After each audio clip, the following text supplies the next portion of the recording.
Hello दोस्तों, स्वागत है आपका अपने ही YouTube channel tech ITI pulse पे। तो दोस्तों, आपको पता है कि हम इसरो के प्रीवियस ईयर के क्वेश्चन पेपर को डिस्कस कर रहे हैं, जिसमें हम human space flight centre Bengaluru का 2025 का ऑफिशियल आंसर की टेक्नीशियन वी फिटर की डिस्कस कर रहे हैं, जिसका पार्ट हम पहली वीडियो में देख चुके हैं। अब ये पार्ट 2 वीडियो है दोस्तों वीडियो अंत तक देखना, आपको पूरे क्वेश्चन का जवाब मिलेगा और वो उसका करेक्ट आंसर क्यों है, हर ऑप्शन को हम एक्सप्लेन करने की कोशिश करेंगे। तो वीडियो को अंत तक देखना। दोस्तों, यहाँ 41 नंबर का क्वेश्चन है। इसमें पूछा गया था कि हैमर का एक इमेज दे दिया। दोस्तों, जब भी मैं निमी सीरीज में पढ़ाता हूँ आपको, तो हमेशा बोलता हूँ कि आपको इमेज पे बड़ा फोकस करना है, क्योंकि एग्जामिनर डायरेक्ट इमेज पिकअप करता है और किसी भी पार्ट्स को इंडिकेट करके उसका नाम पूछता है। दोस्तों, ये हैमर है, ये बॉल पिन हैमर शो हो रहा है यहाँ पे। तो बॉल पिन हैमर में जो एक्स से दर्शाया गया है, एक्स, इसका नाम क्या है? तो दोस्तों, ये इसका चीक है ना। बी ऑप्शन इसका करेक्ट हो जाएगा, चीक वाला हिस्सा है। दोस्तों, अगर आगे बात करना तो ये इसका फेस हो गया, ए पिन, और जो ए वाला हिस्सा है चीक हो जाता है। 42 नंबर का क्वेश्चन, इसको देखते हैं दोस्तों। इसमें पूछा गया है, what is the cost of polishing on both side of a triangular metal plate है दैट साइड, मतलब उसके साइड ये दिए हैं 40, 50 और 30। द रेट ऑफ पॉलिशिंग पर 100 सेंटीमीटर स्क्वायर इज RS 2 रुपये। तो उसके दोनों साइड पे जो हम पॉलिश करेंगे उसका हमको कॉस्ट टोटल कितना आएगा, ये हमको कैलकुलेट करना है।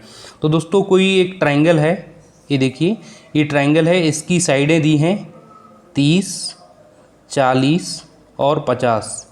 तो दोस्तों, ये हमको देखने को मिल रहा है कि ये समकोण त्रिभुज है। इसका हम एरिया कैलकुलेट करेंगे।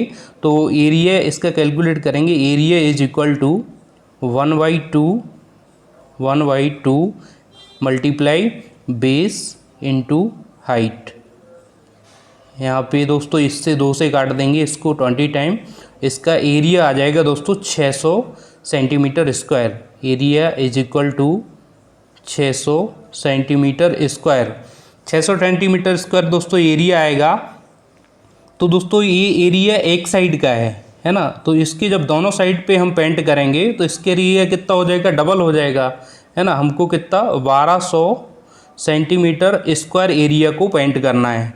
अब दोस्तों, जो लागत है वो 100 सेंटीमीटर स्क्वायर पे 2 रुपये होती है। तो 100 सेंटीमीटर स्क्वायर पे अगर 2 रुपये होती है तो हमको यहाँ 100 से भाग देना पड़ेगा, है ना। 100 से भाग देंगे तो 12 जो सेंटीमीटर स्क्वायर है ना, 12 सेंटीमीटर स्क्वायर ये एक साइड का आ जाएगा, है ना। 12 सेंटीमीटर स्क्वायर एक साइड का आएगा। तो टोटल इसकी वैल्यू कितनी हो जाएगी, 12 ये यूनिट आ जाएगी। 12 यूनिट को 2 रुपये पर यूनिट के हिसाब से इसमें मल्टीप्लाई करेंगे तो 24 रुपये इसका करेक्ट आंसर आ जाएगा, ऑप्शन नंबर डी। आगे देखते हैं दोस्तों, 43 नंबर का क्वेश्चन इसमें पूछा गया है, what is the efficiency of a machine if the effort required to lift the load. दोस्तों, यहाँ पे लोड कितना है, ये लोड 100 kg लोड है, और इसके लिए हमको एफर्ट लगाना पड़ रहा है। Effort is equal to 400 kg, ये एफर्ट है दोस्तों। ये वेलोसिटी रेशो यहाँ पे 5 दे दिया है ऑलरेडी। तो efficiency of machine is equal to, इसका दोस्तों फार्मूला होता है, आपको याद रखना है। Efficiency of machine is equal to mechanical advantage divided by velocity ratio. तो दोस्तों, मैकेनिकल एडवांटेज हमको कैलकुलेट करना है। वेलोसिटी रेशो यहाँ पे दिया हुआ है 5। वेलोसिटी रेशो की वैल्यू कितनी दी है, 5। तो मैकेनिकल एडवांटेज कैलकुलेट करने के लिए क्या करना पड़ता है दोस्तों, लोड बटा एफर्ट, है ना। लोड कितना लगाया हमने और एफर्ट कितना लगाया। तो mechanical advantage is equal to होता है W/L, मतलब लोड बटा एफर्ट, है ना। लोड बटा एफर्ट, तो इसकी वैल्यू यहाँ से कैलकुलेट करेंगे, 2 0 से 2 0 और यहाँ पे 4 का 10 में भाग करेंगे तो 2.5 आएगा। दोस्तों, यहाँ पे सेम वैल्यू यहाँ पे रख देना है हमको। ये इफिशियंसी का फॉर्मूला है, mechanical advantage divided by velocity ratio. दोस्तों, 2.5 डिवाइडेड बाई 5, है ना। वेलोसिटी रेशो की वैल्यू कितनी है, 5। दोस्तों, जब इसको काटेंगे तो कितना आएगा, यहाँ पे 1/2। 1/2 को हम 100 से मल्टीप्लाई करेंगे परसेंटेज में कैलकुलेट करने के लिए तो कितना आएगा 50%। दोस्तों 50% इसकी करेक्ट आंसर आ जाएगा। आगे देखते हैं 44 नंबर का क्वेश्चन इसमें पूछा गया है, विच among the following is not a true for reaming. दोस्तों रीमिंग के लिए कौन सा कथन इसमें दिया है वो ट्रू नहीं है, मतलब ये इसके लिए असत्य है। तो दोस्तों reamer produce close tolerance hall, मतलब क्लोज टॉलरेंस हॉल जो कि बहुत स्मूथ कर देता है उसकी सरफेस को, तो प्रिसीजन के लिए ये सही है। Produce high quality surface finish भी देता है दोस्तों। प्रोड्यूस हाई टॉलरेंस थ्रेड, दोस्तों ये थ्रेड नहीं बनाता है, केवल हॉल को फिनिश करने के लिए यूज़ करते हैं, तो सी ऑप्शन इसका करेक्ट हो जाएगा। दोस्तों पूछा जाता है रीमर, एक और रीमर क्या है, ये मल्टी पॉइंट कटिंग टूल है ना, सिंगल पॉइंट कटिंग टूल नहीं है, मल्टी पॉइंट कटिंग टूल के अंतर्गत आता है। आगे देखते हैं दोस्तों हार्डनेस ऑफ स्लिप गेज। दोस्तों स्लिप गेज की हार्डनेस होती है 64 HRC, ये फिक्स है दोस्तों, ये कई बार एग्जाम में पूछा गया है, तो आपको कितना याद रखना है 64 HRC इसकी हार्डनेस हो जाती है। आगे देखते हैं दोस्तों 46 नंबर का क्वेश्चन इसमें पूछा है, how many number of cuts will be there over a length of 10 mm for 250 long bastard file.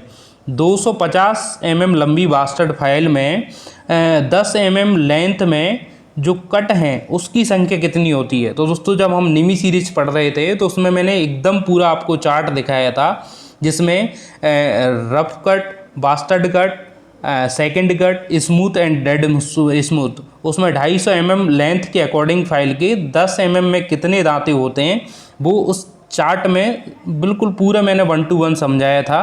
तो दोस्तों इसका करेक्ट ऑप्शन हो जाएगा सी, है ना, 10 इसका सही ऑप्शन होगा। यहीं पे अगर रफ कट की पूछता तो रफ कट में कितना आता है दोस्तों 6, बास्टर्ड में कितना आता है 10, सेकंड कट में कितना आता है 15, है ना, और स्मूथ में कितना आता है 24 और डेड स्मूथ में 32, है ना, ये इसकी वैल्यू होती है। दोस्तों आप निमी सीरीज़ के जो मैं चला रहा हूँ उसको देखते जाना, क्योंकि क्वेश्चन जो टोटली वो निमी से बनते हैं। आगे देखते हैं दोस्तों 47 नंबर का क्वेश्चन इसमें पूछा गया है, विच among the following is a corrective maintenance procedure. तो दोस्तों करेक्टिव मेंटेनेंस प्रोसीजर है, उसको ब्रेक डाउन मेंटेनेंस भी बोलते हैं। ब्रेक डाउन मेंटेनेंस इसमें क्या होता है दोस्तों कि कोई पार्ट्स जब चल रहा है जब तक चलता रहेगा एकदम फेल्यूर हो जाएगा, मतलब वो मशीन एकदम बंद हो जाएगी, उसके बाद हम करेक्टिव एक्शन लेंगे उस पर, तो करेक्टिव मेंटेनेंस भी बोलते हैं ब्रेक डाउन मेंटेनेंस को, है ना दोस्तों। ये प्रिवेंटिव मेंटेनेंस, दोस्तों प्रिवेंटिव मेंटेनेंस को प्रेडिक्टिव मेंटेनेंस भी बोलते हैं और ये शेड्यूल मेंटेनेंस भी बोलते हैं दोस्तों। ये एक ही मेंटेनेंस के नाम दे दिए हैं आपको, है ना, तो ब्रेक डाउन मेंटेनेंस इसका करेक्ट ऑप्शन हो जाएगा।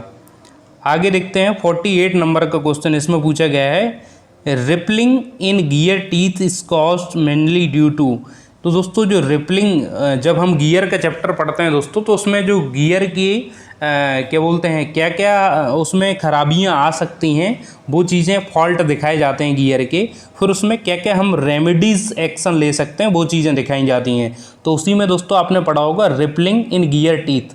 तो रिपलिंग इन गियर टीथ क्यों होता है, तो रिपलिंग होता है cyclic load under high contact stresses, है ना, cyclic load under high contact stresses, तो इसकी वजह से रिपलिंग होता है गियर टीथ में। डी ऑप्शन इसका करेक्ट हो जाएगा। आगे देखते हैं 49 नंबर का क्वेश्चन इसमें पूछा गया है, विच among the following is a respiratory PPE. तो दोस्तों पीपीई पढ़ते हैं जब पर्सनल प्रोटेक्टिव इक्विपमेंट्स, दोस्तों पीपीई की फुल फॉर्म भी पूछी जाती है तो याद रखना पर्सनल प्रोटेक्टिव इक्विपमेंट्स। तो पर्सनल प्रोटेक्टिव इक्विपमेंट्स में जो रेस्पिरेटरी है वो कहाँ पे, रेस्पिरेशन हम कहाँ से करते हैं, जो सांस लेते हैं हम कहाँ से लेते हैं, नोज से, तो नोज मास्क हो जाएगा रेस्पिरेटरी पीपीई। ईयर मफ दोस्तों आपको पता ही है कि कानों के लिए सुरक्षा के लिए यूज होता है, ग्लव्स हैंड की सुरक्षा के लिए यूज होता है, फेस शील्ड जैसे हम कोई ग्राइंडिंग कर रहे हैं तो ग्राइंडिंग के दौरान जो चिप्स या पार्टिकल्स निकल के हमारे फेस पे ना लग जाए उसके लिए फेस शील्ड के यूज करते हैं। तो यहाँ पे नोज मास्क यहाँ पे करेक्ट आंसर हो जाएगा। आगे देखते हैं 50 नंबर का क्वेश्चन इसमें पूछा गया था, the actual length is 1 1 metre, the length of the drawing is 5 centimetre, find the representative factor. दोस्तों जो RF वैल्यू है वो कितनी होगी? तो RF वैल्यू क्या करते हैं दोस्तों, हम जब हमको RF वैल्यू कैलकुलेट करना रहता है तो उसमें ड्राइंग में जो लेंथ दी गई है वो कितनी है? तो ड्राइंग में जो लेंथ दी गई है वो कितनी है? 5 सेंटीमीटर। और एक्चुअल लेंथ कितनी है दोस्तों? एक्चुअल लेंथ की अगर बात करें तो 1 मीटर। तो दोस्तों 1 मीटर को हम सेंटीमीटर में कन्वर्ट करेंगे, कितना आएगा? 100 सेंटीमीटर।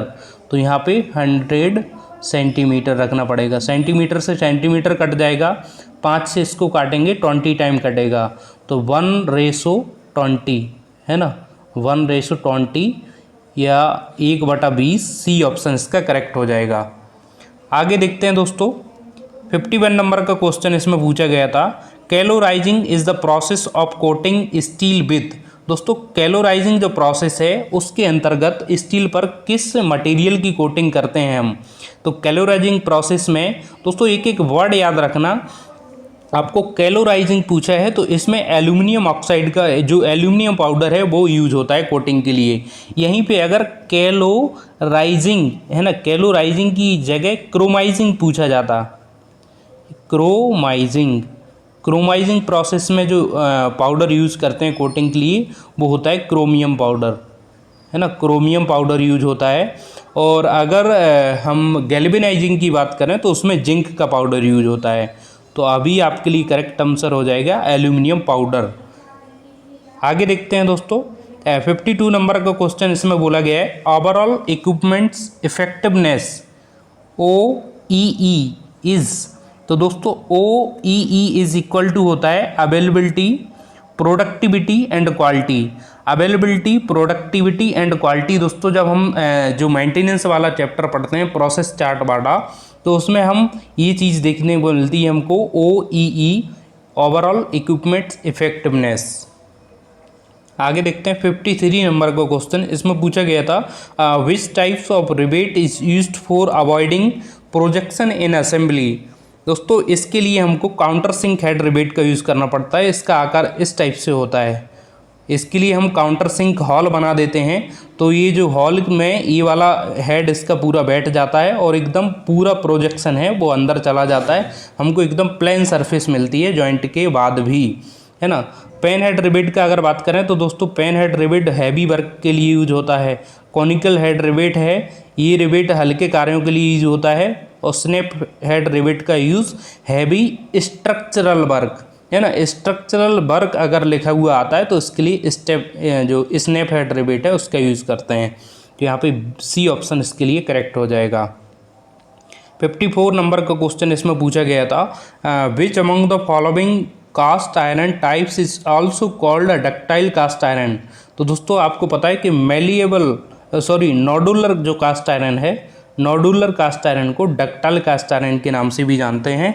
दोस्तों कास्ट आयरन है वो कम से कम 5 से 6 टाइप का होता है, जिसमें 4 टाइप यहाँ पे दिए हुए हैं, malleable cast iron, grey cast iron, white cast iron और नोडुलर कास्ट आयरन, है ना। तो नोडुलर कास्ट आयरन को डक्टाइल कास्ट आयरन के नाम से भी जानते हैं। कास्ट आयरन बहुत ब्रिटल होता है, जिसको चोट मारते हुए वो टूट जाता है। और एक चीज़ और पूछा जाता है कि कास्ट आयरन को जब हम मशीनिंग करते हैं तो उसमें कूलेंट का यूज़ क्यों नहीं करते। तो दोस्तों कास्ट आयरन में ग्रेफाइट प्रेजेंट होता है जो कि सेल्फ लुब्रिकेशन का काम करता है ना। तो ये एडिशनल इन्फॉर्मेशन आप याद रखना। 55 नंबर का क्वेश्चन इसमें पूछा गया है दोस्तों, the arc length in arc welding is called.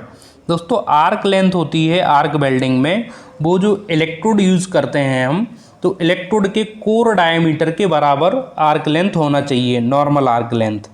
तो इसमें देखिए कौन सा ऑप्शन है, if the distance between the electrode tip and the base metal is approximately equal to the diameter of the core wire, है ना। कोर वायर जैसे मान लीजिए कोई इलेक्ट्रोड यूज करते हैं, तो दोस्तों इलेक्ट्रोड में ये जो वायर होता है उस पर हम फ्लेक्स की कोटिंग करते हैं। तो फ्लेक्स की कोटिंग का डायमीटर, कोटिंग सहित जो डायमीटर है वो ज़्यादा होता है, कोर डायमीटर कम होता है। तो दोस्तों जो कोर डायमीटर है उसके बराबर ही हमारी आर्क लेंथ मेंटेन करना चाहिए आर्क वेल्डिंग में, सी ऑप्शन इसका करेक्ट हो जाएगा। अगर ये कोर डायमीटर से ज़्यादा होती है तो उसको बोलते हैं हम लॉन्ग आर्क, है ना, लॉन्ग आर्क बोलते हैं। और अगर ये डायमीटर से कम होती है तो उसको बोलते हैं शॉर्ट आर्क, जिसको वेल्डिंग के पश्चात हम देखते हैं तो उसमें कई सारे हमको क्या बोलते हैं हानियाँ देखने को मिलती हैं, तो इसलिए हमको नॉर्मल आर्क मेंटेन करनी पड़ती है वेल्डिंग के टाइम पे। 56 नंबर का क्वेश्चन इसमें पूछा गया है दोस्तों, the maximum interference in mm after assembly between the bush size ये दिया है यहाँ पे, एंड द शाफ्ट साइज ये दिया है दोस्तों। Shaft size and Bush size दोस्तों मैक्सिमम इंटरफीरेंस कैसे होगा? मैक्सिमम इंटरफीरेंस होगा दोस्तों जब हॉल साइज, जो बुश साइज है वो हॉल का काम करेगा यहाँ पे, तो हॉल साइज हम मिनिमम लेंगे। तो दोस्तों इन दोनों में से कौन सी डायमेंशन लेना पड़ेगा? 20.03 mm, है ना। ये हॉल की मिनिमम डायमेंशन है, minimum dimension of hall, and maximum dimension of soft. दोस्तों मैक्सिमम डायमेंशन सॉफ्ट की क्या होगी? 20.05, है ना, ये इसकी मैक्सिमम है ये। अब इनको दोस्तों अगर हम डिफ्रेंशिएट करेंगे तो कितना आएगा आंसर? 0.02।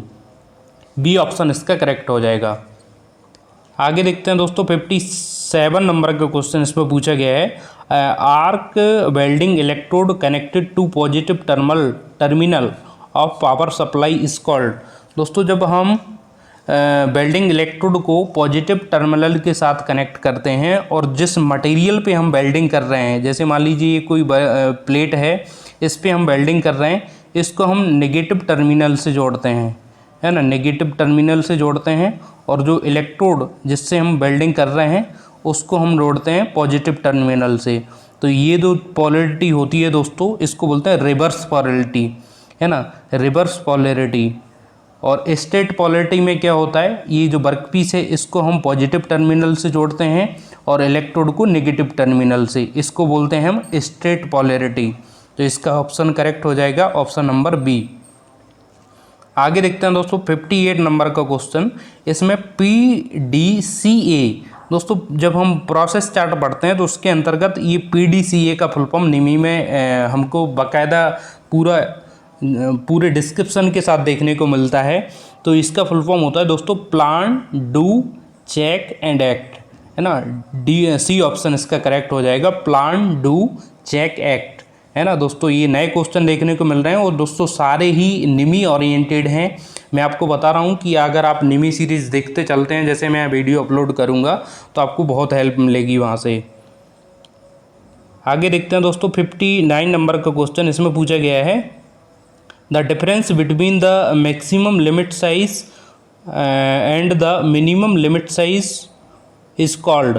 दोस्तों maximum limit size and minimum limit size के बीच जो अंतर होता है, हम लिमिट फिट टॉलरेंस में पढ़ते हैं कि इसकी वैल्यू होती है टॉलरेंस, है ना, टॉलरेंस को बोलते हैं कि maximum limit and minimum limit के बीच जो अंतर होता है इसको बोलते हैं टॉलरेंस। सी ऑप्शन का करेक्ट हो जाएगा। आगे देखते हैं 60 नंबर का क्वेश्चन इसमें पूछा गया है दोस्तों, AC वेल्डिंग सप्लाई हैज़।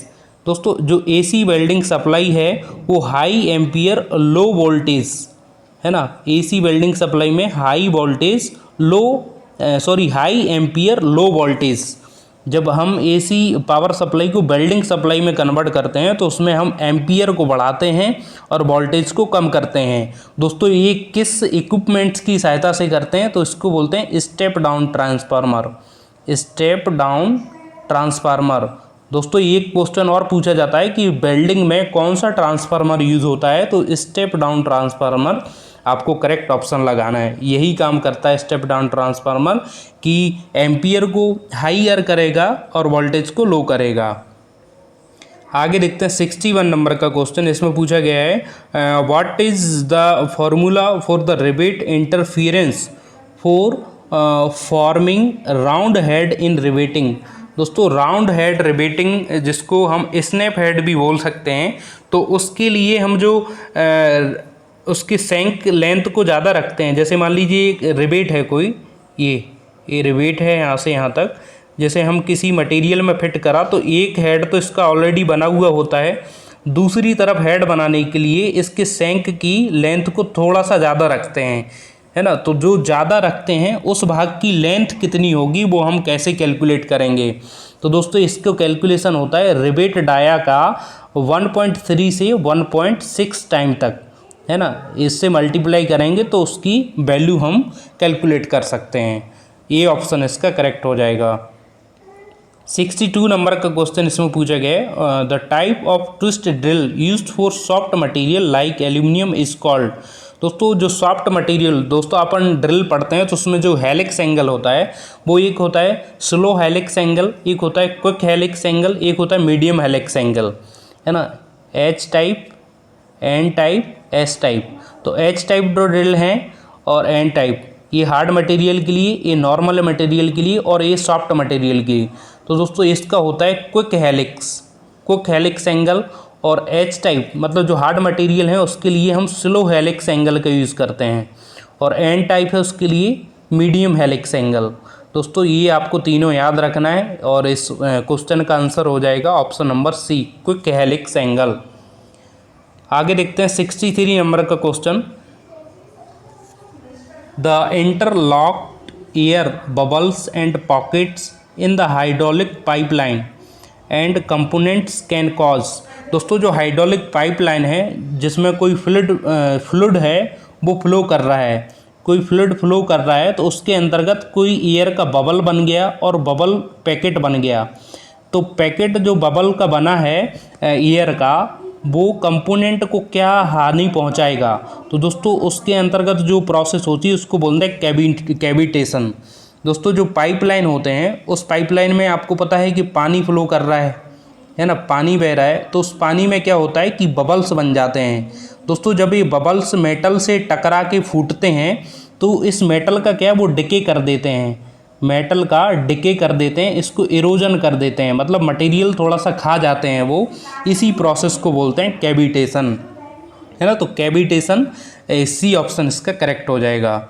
आगे 64 नंबर का क्वेश्चन इसमें देखते हैं दोस्तों, identify the type of seam in sheet metal working shown below. दोस्तों जो सीट मेटल वर्किंग में सीम आपको पता है कि दो सीट हैं उनको जोड़ने के लिए यूज होता है। तो दोस्तों इसके लिए लेप सीम, बट सीम, कई टाइप के सीम होते हैं। तो इमेज में जो आपको देखने को मिल रहा है वो है संक लेप सीम, है ना, संक टाइप लेप सीम है। ये सी ऑप्शन इसका करेक्ट हो जाएगा। आगे देखते हैं दोस्तों 65 नंबर का क्वेश्चन इसमें बोला गया है, drill size for a reamed hole. दोस्तों रीमिंग के लिए हमको ड्रिल साइज चूज करना है, तो वो ड्रिल साइज की वैल्यू कितनी रखी जाएगी। दोस्तों वो वैल्यू रखते हैं drill size is equal to reamer का size minus bracket under size plus over size. दोस्तों ये जो फार्मूला है ये हम यूज़ करते हैं रीमिंग को, रीमिंग करना है उसमें रीमिंग से पहले हम ड्रिल करते हैं, तो ड्रिल का साइज़ कैलकुलेट करने के लिए ये फार्मूला हम यूज़ करते हैं। ये ऑप्शन इसका करेक्ट हो जाएगा। 66 नंबर का क्वेश्चन इसमें पूछा गया है, which of the following material has the highest melting point. दोस्तों ये हाईएस्ट मेल्टिंग पॉइंट की अगर बात करें जिससे तापमान पर कोई धातु पिघलने लगती है उसको बोलते हैं उसका मेल्टिंग पॉइंट, है ना। तो मेल्टिंग पॉइंट यहाँ पे टंगस्टन का सबसे ज़्यादा होता है जिसकी वैल्यू होती है 3422 के समथिंग, 3422 डिग्री सेल्सियस के समथिंग। अगर गोल्ड की बात करें दोस्तों तो गोल्ड होता है 1060 डिग्री सेल्सियस के आसपास होता है, और एल्यूमिनियम की अगर बात करें तो इसका होता है 648 degree centigrade to 660 degree centigrade. Copper की अगर बात करें दोस्तों तो कॉपर की जो होता है 1080, है ना, 1080 डिग्री सेंटीग्रेड। ये आपको याद रखना है, एडिशनल इन्फॉर्मेशन। आगे देखते हैं 67 नंबर का क्वेश्चन इसमें पूछा गया है दोस्तों, अकॉर्डिंग टू BIS की फुल फॉर्म क्या होती है, ब्यूरो ऑफ इंडियन स्टैंडर्ड। तो इसमें सरफेस रफनेस के 2 ट्राइंगल दिए हैं, तो 2 ट्राइंगल की जो सरफेस रफनेस का ग्रेड है उसकी वैल्यू क्या होती है, वैल्यू पूछी है यहाँ पे। तो दोस्तों इसकी वैल्यू होती है 1.6 to 6.3 माइक्रोन, है ना, माइक्रोन में होती है ये वैल्यू। ये 2 ट्राइंगल के लिए रखते हैं दोस्तों। ट्राइंगल फर्स्ट है ना, इसके लिए जो वैल्यू रखते हैं वो 12.5 से लेके 25 तक रखते हैं। और मैंने ट्राइंगल 2 के लिए बताया 1.6 टू 6.3 के तक के आसपास रखते हैं। और ये रखते हैं ट्राइंगल 4 के लिए, जो 4 ट्राइंगल हैं उनके लिए ये वैल्यू रखते हैं। तो दोस्तों आपको याद रखना है, ये पूछा जाता है एग्ज़ाम में। आगे देखते हैं 68 नंबर का क्वेश्चन। इसमें बोला गया है what is the accuracy of a calliper. दोस्तों इसमें कोई स्पेसिफिक कैलीपर की बात नहीं की गई है, इसमें कैलीपर का पूछा है। तो दोस्तों इनसाइड और आउटसाइड जो कैलीपर होते हैं तो उसके जो लिस्ट काउंट होता है 0.5 mm होता है। अगर इसमें बोलता है कि वर्नियर कैलीपर है ना, वर्नियर कैलीपर अगर होता तो 0.02 mm होता है उसका। और यहाँ पे कुछ नहीं बोला है कैलीपर, तो हम मान सकते हैं कि आउटसाइड या इनसाइड कैलीपर का पूछा है तो 0.5 mm इसका लीस्ट काउंट होता है। आगे देखते हैं 69 नंबर का क्वेश्चन। इसमें बोला गया है when a dimension is expressed as, ये देखिए इस तरह से डायमेंशन को एक्सप्रेस किया है, देन द टॉलरेंस इज। तो दोस्तों टॉलरेंस क्या होता है, tolerance is equal to maximum limit size minus minimum limit size, है ना। Maximum limit and minimum limit size के बीच जो अंतर होता है उसको बोलते हैं टॉलरेंस। तो इसकी मैक्सिमम वैल्यू क्या आएगी दोस्तों, ये 25.035। और मिनिमम वैल्यू की अगर बात करें तो मिनिमम वैल्यू आएगी 24.975। अगर दोस्तों इन दोनों का हम अंतर करेंगे तो इसकी वैल्यू आएगी 0.060 mm, है ना, ये इसकी वैल्यू आएगी। तो डी ऑप्शन इसका करेक्ट हो जाएगा। आगे देखते हैं दोस्तों, इसमें बोला गया है the chemical compound used for rust removal from the joint before soldering is called. दोस्तों हम सोल्डरिंग करने से पहले जिस धातु पर सोल्डरिंग कर रहे हैं उस पर अगर कोई रस्ट लगी हुई है तो उस रस्ट को रिमूव करने के लिए जो केमिकल कंपाउंड का यूज़ करते हैं उसको बोलते हैं फ्लक्स। तो दोस्तों फ्लक्स इसका करेक्ट आंसर हो जाएगा। फ्लक्स दोस्तों सोल्डरिंग में और क्या क्या काम करता है, तो सोल्डरिंग में ऑक्सीडेशन होने से रोकता है ना। जॉइंट को जो सोल्डरिंग मेटल उस पर फैलता है तो उसको फैलने के लिए आसान हो जाता है सोल्डरिंग डालने के बाद। तो ये और एडिशनल आपके लिए इन्फॉर्मेशन हो गया। 71 नंबर का क्वेश्चन इसमें पूछा गया है दोस्तों, the opposite side of the angle. ये देखिए दोस्तों कोई एंगल है, इसके ट्राइंगल है, ट्राइंगल के 3 एंगल दिए हुए हैं। तो ट्राइंगल आर द रेशो, मतलब उसकी भुजाओं का रेशो ज्ञात करना है हमको। तो दोस्तों कोई भी जो राइट एंगल ट्राइंगल होता है उसके जैसे ये कोण दिए हैं, ये 90 डिग्री है, 90 डिग्री, और ये मान लीजिए 60 डिग्री है, और ये 30 डिग्री है। तो दोस्तों 30 डिग्री के सामने जो होता है, जैसे मान लीजिए 30 डिग्री, 60 डिग्री और 90 डिग्री। तो 30 डिग्री की वैल्यू होती है 1, 60 की होती है √3 और 90 की होती है 2। तो इसकी वैल्यू इस टाइप से आएगी। तो यहाँ 30 की क्या हो जाएगी 1, है ना, और 60 की क्या हो जाएगी √3 और 90 की क्या हो जाएगी 2। सी ऑप्शन इसका करेक्ट हो जाएगा। आगे देखते हैं 72 नंबर का क्वेश्चन। इसमें बोला गया है the term allowance in limit and fits is usually refer to. दोस्तों जो टर्म अलाउंस होता है वो लिमिट फिट टॉलरेंस में क्या चीज़ हमको बताता है। तो अलाउंस से हमको पता चलता है दोस्तों कि minimum clearance between soft and hall, minimum clearance between soft and hall is called allowance, है ना, ये अलाउंस की वैल्यू होती है। तो मिनिमम जो हॉल साइज होता है, मैक्सिमम सॉफ्ट साइज, उसके बीच जो अंतर होता है इसको बोलते हैं अलाउंस। दोस्तों ये पॉजिटिव भी हो सकता है, नेगेटिव भी हो सकता है, और ये ज़ीरो भी हो सकता है। तो अगर बात करें तो दोस्तों अलाउंस क्लियरेंस फिट में अलाउंस होता है वो पॉजिटिव होता है, इंटरफिरेंस फिट में जो अलाउंस दिया जाता है वो नेगेटिव होता है, और ट्रांजिशन फिट में इसकी वैल्यू 0 के आसपास होती है। ये भी आपको याद रखना है। 73 नंबर का क्वेश्चन इसमें पूछा गया है दोस्तों, what will be the volume of air with its pressure double and temperature is half. दोस्तों जो टेम्परेचर अगर हमने हाफ कर दिया और इसके प्रेशर को डबल कर दिया तो उसके वॉल्यूम की वैल्यू क्या होगी एयर की। तो दोस्तों जो आइडियल गैस का लॉ है उसके according P B pressure into volume is equal to nRT, है ना। टी यहाँ पे टेम्परेचर को रिप्रेजेंट कर रहा है। तो दोस्तों इस फॉर्मूले के अकॉर्डिंग जो बॉयल्स के लॉ और चार्ल्स के लॉ है, दोस्तों बॉयल्स का लॉ क्या बोलता है कि प्रेशर को अगर बढ़ाएंगे तो वॉल्यूम क्या होगा, इन्वर्सली प्रोपोर्शनल होगा। वॉल्यूम प्रेशर के इन्वर्सली प्रोपोर्शनल होगा। अगर प्रेशर बढ़ाएंगे तो वॉल्यूम क्या होगा, घटेगा, है ना, सेम टेम्परेचर पे। और अगर चार्ल्स के नियम की बात करें तो ये क्या होता है, इसमें temperature directly proportional to volume. अगर टेम्परेचर को बढ़ाएंगे तो प्रेशर बढ़ेगा, वॉल्यूम बढ़ेगा, टेम्परेचर को घटाएंगे तो वॉल्यूम घटेगा। तो इसमें जब हम प्रेशर को डबल कर रहे हैं तो प्रेशर को जैसे ही हमने डबल किया तो इसके वॉल्यूम पे क्या असर पड़ेगा, प्रेशर को हमने डबल किया तो वॉल्यूम 1/2 हो जाएगा, 1/2। और जैसे ही टेम्परेचर को हाफ किया, टेम्परेचर को आधा करेंगे तो भी वॉल्यूम क्या होगा, आधा होगा, है ना। तो इसकी वैल्यू कितनी आ जाएगी, इनिशियल वैल्यू की 1/4, है ना, 1/4 हो जाएगा उसका। सी ऑप्शन इसका करेक्ट हो जाएगा। आगे देखते हैं 74 नंबर का क्वेश्चन। इस पर पूछा गया है a car moving at velocity of 100 kilometre per hour is brought to rest. दोस्तों कोई कार है वो 80 किलोमीटर पर आवर की गति से चल रही थी और वो 60 सेकंड में रेस्ट में आ जाती है, मतलब विराम अवस्था में आ जाती है। तो इसमें मंदन क्या होगा दोस्तों, मंदन या रिटार्डेशन जो डी एसिलरेशन हुआ है उसकी वैल्यू कितनी होगी वो हमको कैलकुलेट करके बताना है।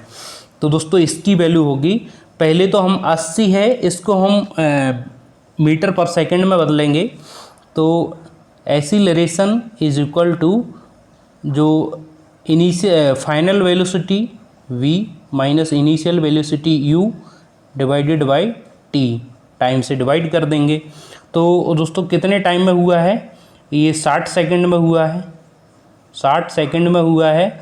और यहाँ पे वेलोसिटी की बात करें तो फाइनल वेलोसिटी 0 है, फाइनल वेलोसिटी कितनी है 0, इनिशियल वेलोसिटी कितनी है 80 किलोमीटर पर आवर।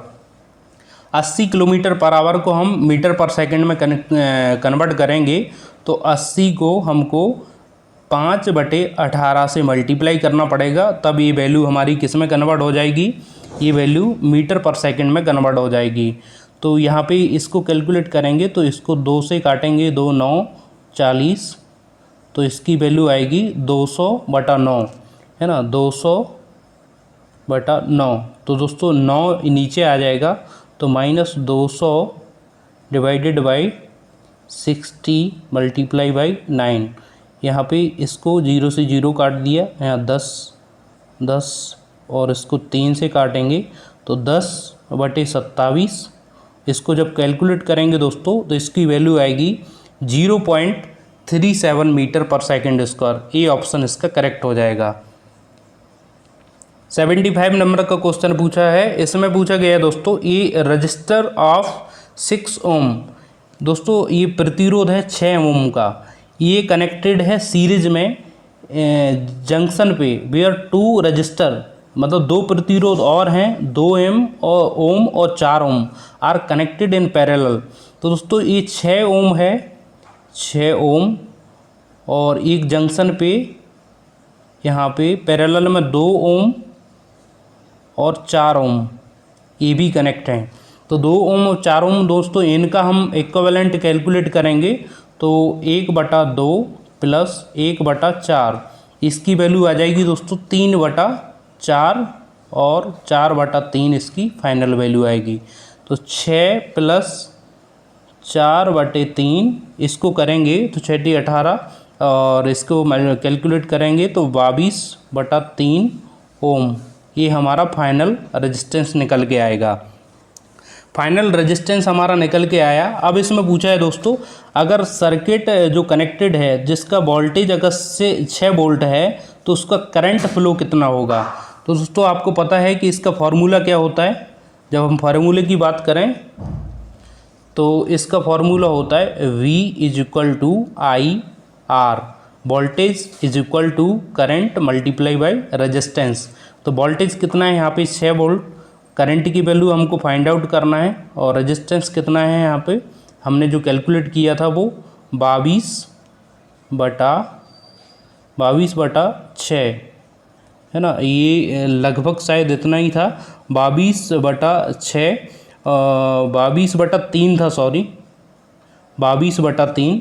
और आई की वैल्यू हम कैलकुलेट करेंगे तो 6 × 3 / 22, इसको 3 और यहाँ पे 11 तो 9/11, और या फिर इसको भाग देंगे आगे तो ये 0.82 एम्पियर इसकी करेक्ट वैल्यू आ जाएगी। आगे देखते हैं दोस्तों 76 नंबर का क्वेश्चन इसमें पूछा गया है, galvanising is the process in which steel is coated with. दोस्तों मैं इससे पहले ही एक क्वेश्चन डिस्कस कर रहा था, उसमें मैंने बताया था कि गैल्वेनाइजिंग प्रोसेस में जिंक कोट जो पाउडर है उसका यूज़ किया जाता है स्टील को कोटिंग करने के लिए, है ना, तो जिंक इसका करेक्ट हो जाएगा। 77 नंबर का क्वेश्चन इसमें पूछा गया है, as the percentage of carbon increase in steel its dust decrease. दोस्तों जब हम कार्बन परसेंटेज इंक्रीज करते हैं स्टील में तो उस टाइम पे इसकी डक्टिलिटी है वो डिक्रीज होती है, क्योंकि दोस्तों जब हार्डनेस बढ़ेगी स्टील में अल्टीमेट स्ट्रेंथ बढ़ेगी, कोरोजन रेजिस्टेंस, ये सब चीज़ें बढ़ेंगी तो हार्डनेस बढ़ती है, उसके साथ साथ क्या ब्रिटलनेस भी बढ़ती है। तो दोस्तों ब्रिटलनेस जब बढ़ेगी तो हम उसको वायर में ड्रॉ नहीं कर पाएंगे, तो इसलिए इसकी डक्टिलिटी है वो घट जाएगी। डी ऑप्शन इसका करेक्ट हो जाएगा। आगे देखते हैं 78 नंबर का क्वेश्चन, इसमें पूछा गया है, name the tool used for hall aligning during riveting. दोस्तों जब हम दो सीटों को रिवेट के माध्यम से जोड़ते हैं तो उसमें दोनों सीटों में क्या होता है, हॉल होता है। जैसे मान लीजिए एक सीट ए है और एक सीट ए रखी है, इन दोनों सीटों को यहाँ पे हॉल है दोनों में, तो इसकी हॉलों को अलाइन करने के लिए कौन सी रिवेटिंग टूल का यूज़ करते हैं। तो दोस्तों जो ड्रिफ्ट होती है, ड्रिफ्ट के द्वारा दोनों जो प्लेट यूज़ हो रही हैं उनकी हॉल को अलाइन करने के लिए यूज़ करते हैं।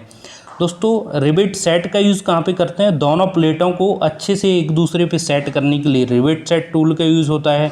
डोली का यूज़ कहाँ पे करते हैं, डोली दोस्तों जो रिवेट का हेड बना हुआ होता है तो उस बने हुए हेड को प्रोटेक्ट करने के लिए रिवेटिंग के दौरान हम डोली का यूज़ करते हैं।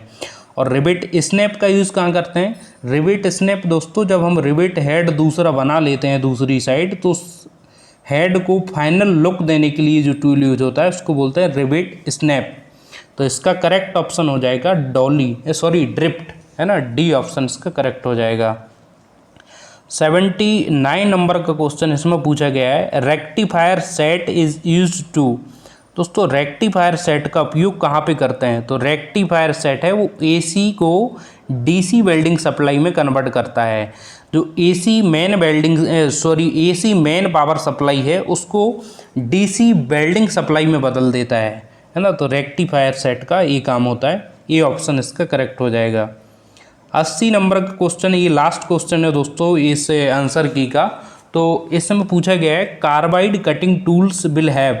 दोस्तों कार्बाइड कटिंग टूल में हमेशा नेगेटिव रैक एंगल रखा जाता है जनरली, है ना। नेगेटिव रैक एंगल जो क्या करता है उसको एक स्ट्रेंथ प्रोवाइड करता है कार्बाइड कटिंग टूल को, है ना। तो नेगेटिव रैक एंगल ये आपको याद रखना है। इसमें जीरो रैक भी रखा जाता है, पॉजिटिव रैक भी रखा जाता है, लेकिन मैक्सिमम टाइम इसमें नेगेटिव रैक एंगल रखते हैं जिससे इस टूल की स्ट्रेंथ बढ़ती है ना।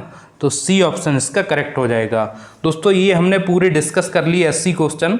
आशा करता हूँ कि आप पूरी वीडियो को देखेंगे तो आपको सारे क्वेश्चनों का एकदम पूरा एक्सप्लेनेशन के साथ आंसर मिलेगा। और दोस्तों ये वीडियो को पूरा देखिए अगर आपको पूरी आंसर की को समझना है। ये 2025 के ऑफिशियल आंसर की है, और अगर आपको वीडियो देखने से ज़रा सा भी फ़ायदा होता है तो आप अपने दोस्तों के साथ चैनल को ज़रूर सब्सक्राइब करें और शेयर करें। धन्यवाद।